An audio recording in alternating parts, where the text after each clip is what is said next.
Welcome to Fertility Friendly Food. I'm your host, Stephanie Velakis, accredited practicing dietitian and nutritionist and director of the Dietologist, an Australian-based practice focused on optimizing fertility through nutrition.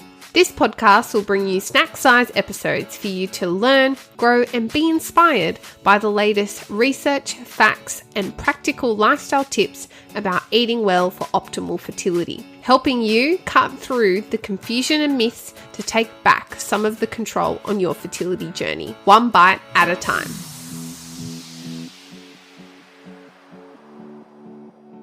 Hello and welcome back to another episode of Fertility Friendly Food. And this episode is brought to you by my ultimate preconception lifestyle checklist for him and for her, available to download for free.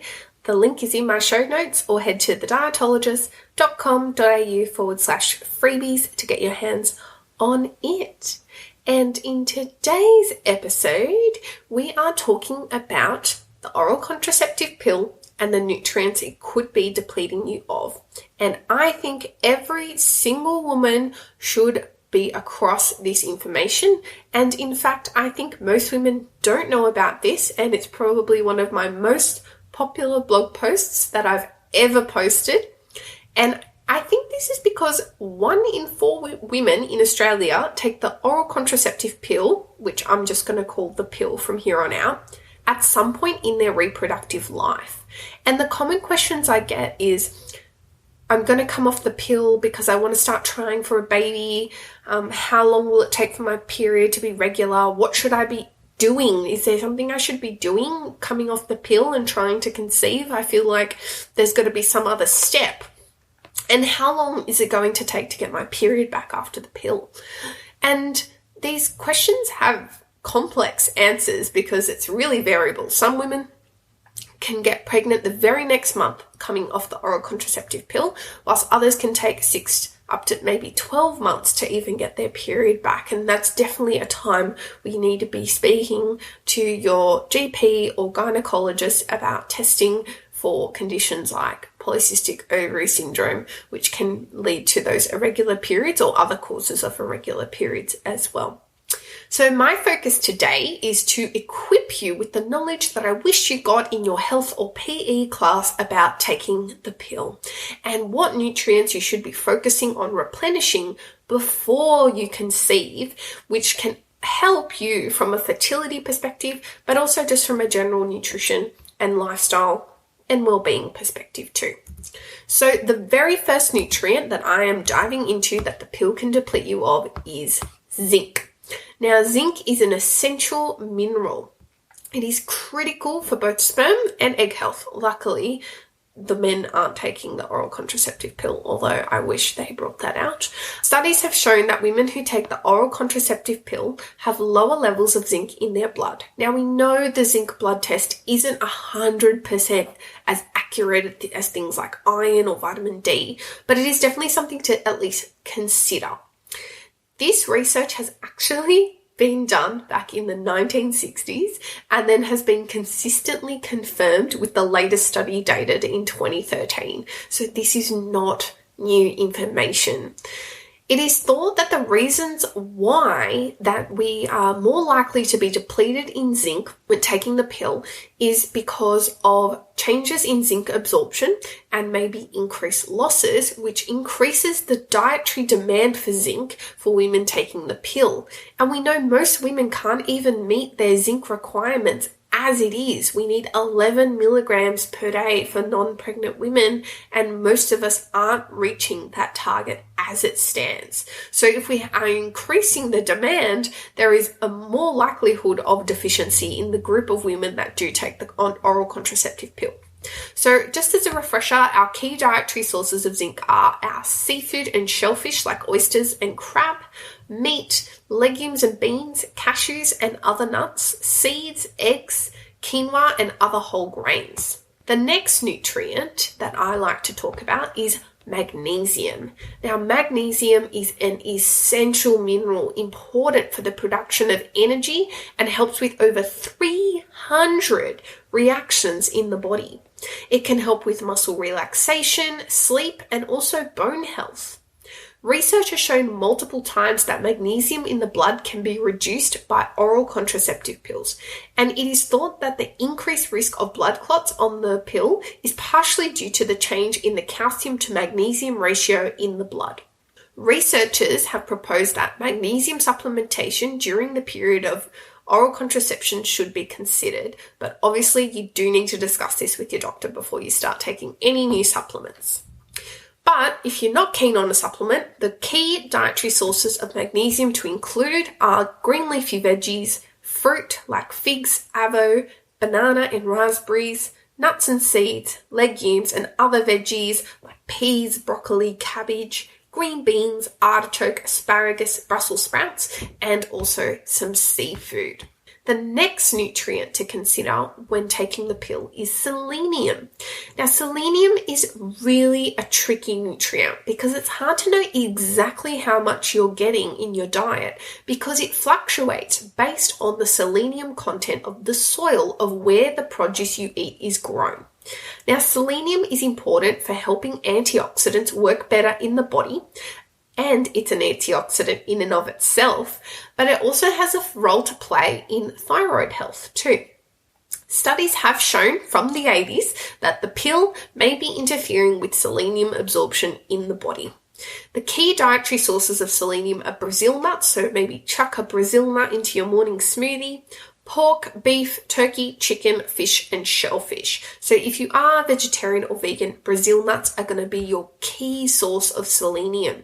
B vitamins. Now, there is a range of B vitamins, and they're often called the B complex, and they're composed of vitamin B1, thiamine, B2, riboflavin, B3, niacin, B5, pantothenic acid, B6, peroxidine, B7, biotin, B9, which is folic acid or folate, and vitamin B12 or cobalamin. Now, these B complex work together, and so often I see them being talked about in isolation, in which I am definitely guilty of because of the space that I work in. But they do work together.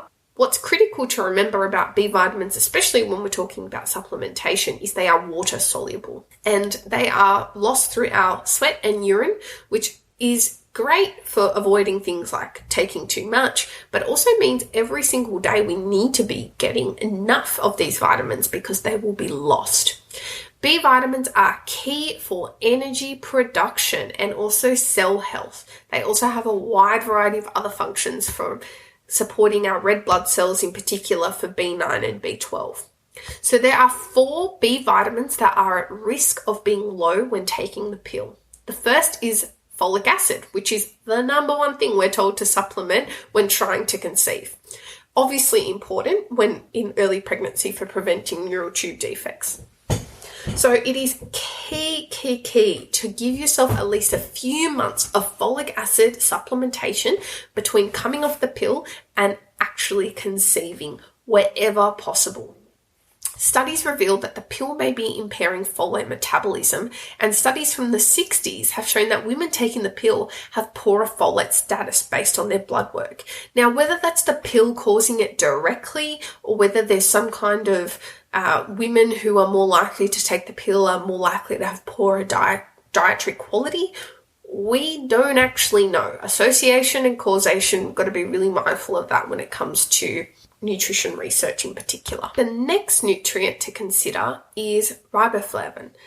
Turns out women of reproductive age can be at risk of vitamin B2 deficiency, which is found in milk, eggs, lean meats, and the pill can be making this worse according to studies dating back to the 1970s. Bonus, getting enough riboflavin can help reduce the headache intensity, frequency, and duration, which is a common side effect of the pill. The next B vitamin that is at risk for women taking the pill is vitamin B6 or pyridoxine. A study from the 1960s showed that women taking a combination oral contraceptive pill had evidence of vitamin B6 deficiency that was later confirmed with a large-scale and more recent US study in 2008 that showing that 75% of women taking the pill had significantly reduced B6 intake. And we know that B6 is a critical precursor to progesterone, which is the hormone that supports us in our luteal phase of our cycle and also in early pregnancy. Our key dietary sources of B6 are protein foods, bread, cereals, and of course our beloved veggies. Vitamin B12 is another critical nutrient in fertility and pregnancy for cell division and repair. And it turns out that women taking the pill have lower blood levels of vitamin B12 compared to non-pill taking women. It might work similarly to the folate metabolism disturbance that I talked about earlier, as B12 and folate work together in the same metabolic pathway. The next nutrient that may be at risk for women taking the pill is vitamin C. Another water-soluble nutrient famous for its immune-promoting benefits is also an antioxidant, which is critical for cell health and also collagen formation for skin and gum health. There may be some differences in the vitamin C status of women taking the pill, but eating plenty of fruit and veggies can easily overcome this risk of any kind of vitamin C deficiency, which is incredibly rare with a healthy diet which contains an abundance of vitamin C. So I hope you feel well informed about what nutrients are key when taking the pill and also coming off the pill and starting to try for a baby.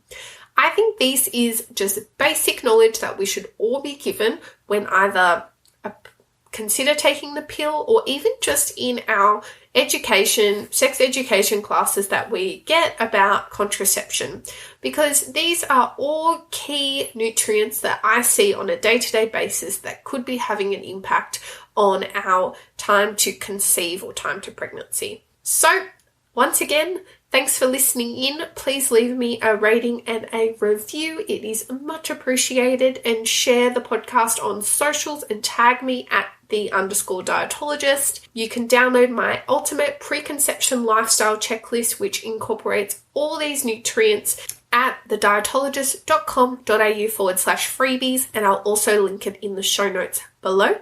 Until next episode, stay well. Bye.